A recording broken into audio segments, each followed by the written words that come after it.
J.D. Vance doesn't care about anyone or anything except for J.D. Vance and accelerating the career of J.D. Vance.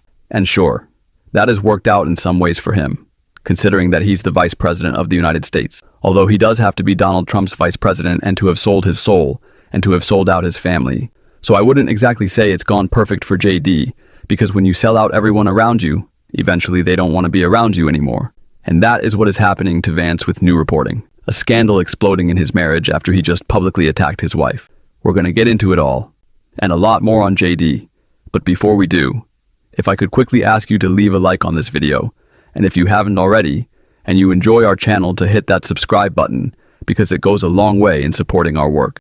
Now, before we get into the disgusting and insincere attacks that Vance made against his wife, I want to start with the lies he is telling right now about the government shutdown.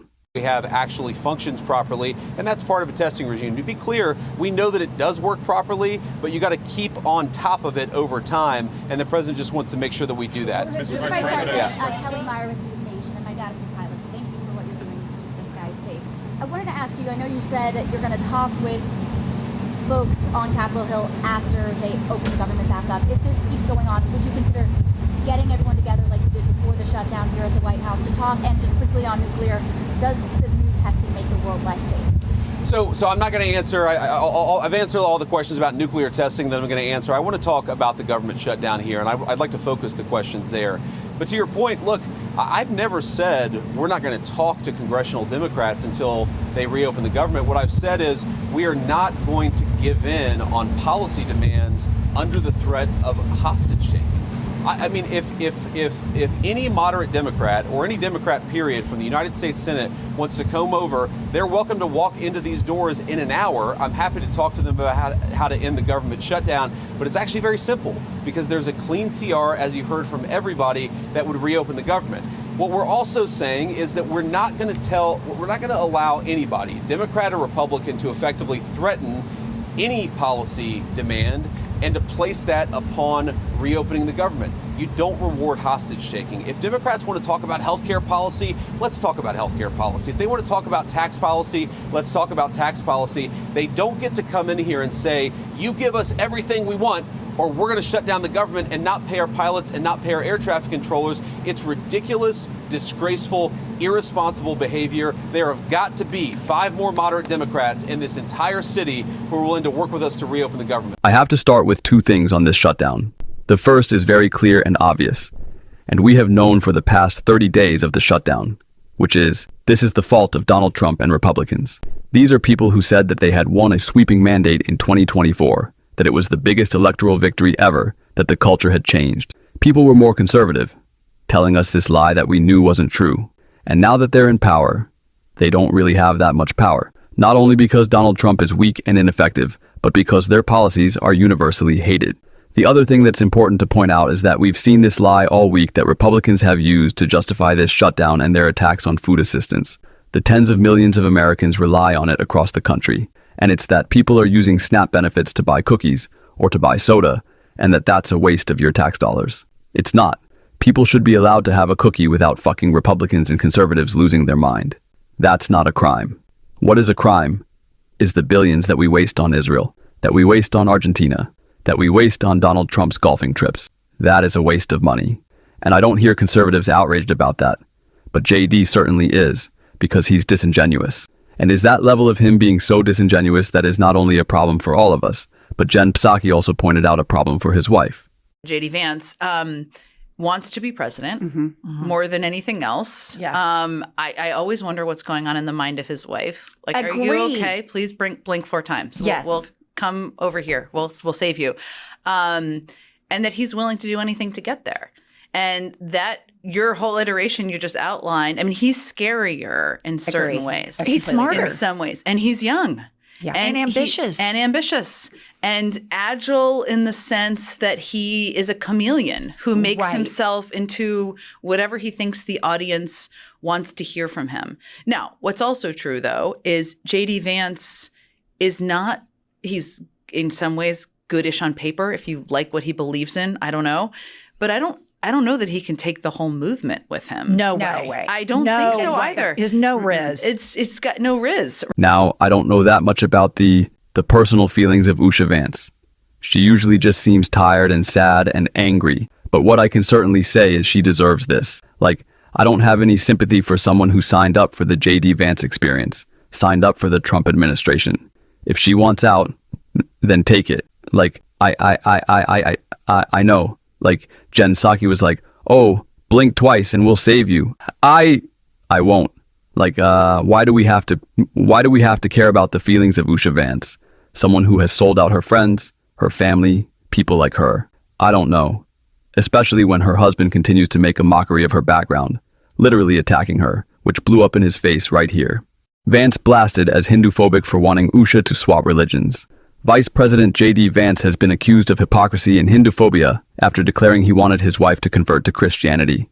Speaking at a Turning Point USA event in Mississippi, Vance was asked by an audience member about his marriage to Usha Vance, America's first Second Lady of Hindu faith. The pair married in an interfaith ceremony in Kentucky in 2014, with a Hindu pandit and a Christian officiant officiating.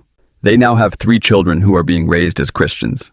You are raising 3 kids in an intercultural, racial, religious household.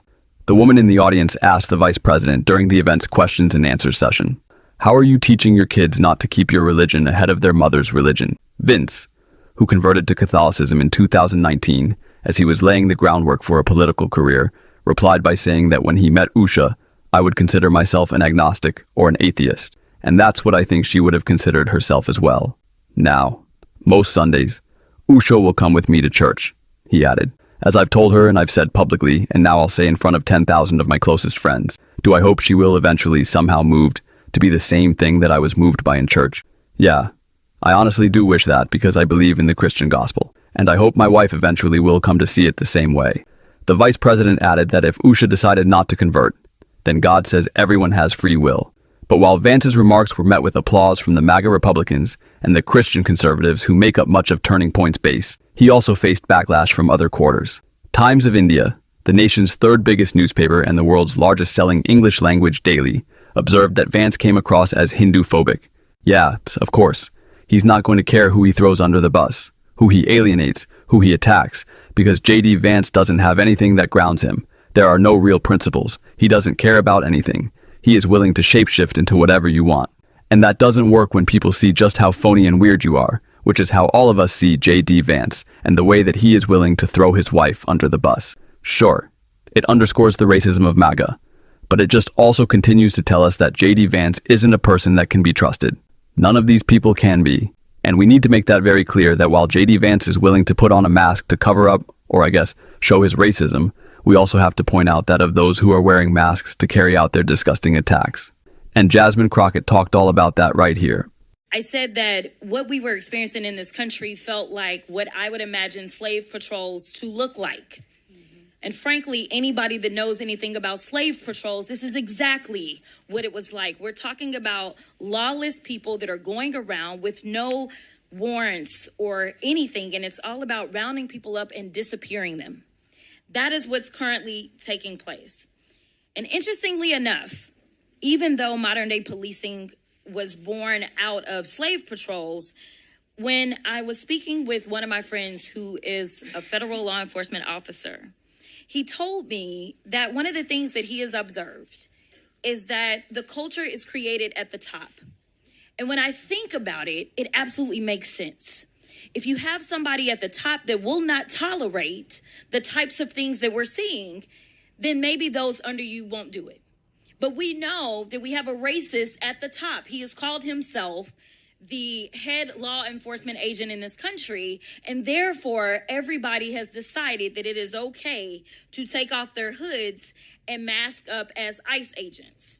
Now, we've talked about how they have hidden themselves, but again, it reminds me of the Klan. That is why I proposed the Clear ID Act to make them identify themselves, because it is dangerous for law enforcement as well as individuals, because you don't know, especially with ICE going around and doing the things that thugs do. They're busting out windows, they're breaking into homes, they're breaking people's arms. This doesn't sound like law enforcement, it sounds like thuggery to me. But just like you can have somebody at the top that sets the tone for ugliness going down, you guys are blessed because in the city of Chicago, you have a mayor You have a mayor that has decided that he will not back down. He will not bend to this administration. And instead, he will stand up for the people. You have a man of valor that is going up against a villain. And I think that we have to make sure, especially while we're in his city, that we recognize his leadership because it is invaluable. Now, some people think that this is all about Chicago.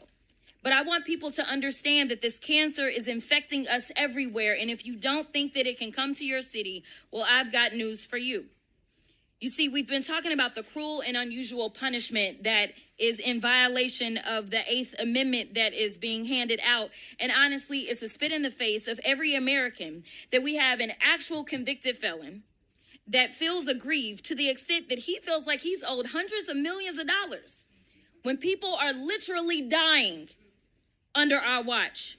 Recently, I just sent a letter, it looks like on October 22nd, to Kristi Noem. And one of the things that I laid out is that we have seen the most detainee deaths in ICE custody in a single year in decades, with 20 deaths in the last 9 months compared to 24 deaths in the past prior 4 years. Now, this week, we learned that an individual who went to the Dallas ICE field office for a routine visit, meaning that they were doing things the quote unquote right way, they were detained. They knew that this individual had diabetes and required insulin every 2 hours. Despite ICE having been told this, the individual was denied access to their medication for 8 days, resulting in hospitalization. There are some that say that we are making America great. But to me, it doesn't feel like greatness. It feels like grossness. That's right. And in fact, I want to ask a few questions, and it doesn't matter who answers them. Is it great or gross to go into people's houses and drag them out in the middle of the night? Gross. Is it great or gross to make people afraid to do something as simple as go to school? Gross. Is it great or gross to make hard-working people say, I am too scared to show up to my job? Gross. Extremely gross. Thank you so much to each and every one of you for your courage. There needs to be some real accountability for those who have carried out the criminal actions of this administration. I do think that includes ICE and mass arrest prison sentences. These people have broken the law. There needs to be accountability. And if it doesn't come, we will not be able to fix what they have already broken. And we are going to continue to talk about that on this show every single day. If you want to support that, as always, you can hit that subscribe button, leave a like on this video. If you stuck around to the end, drop a blue heart in the comments. Keep on fighting. Don't let them silence you. And until next time, I'll see you soon.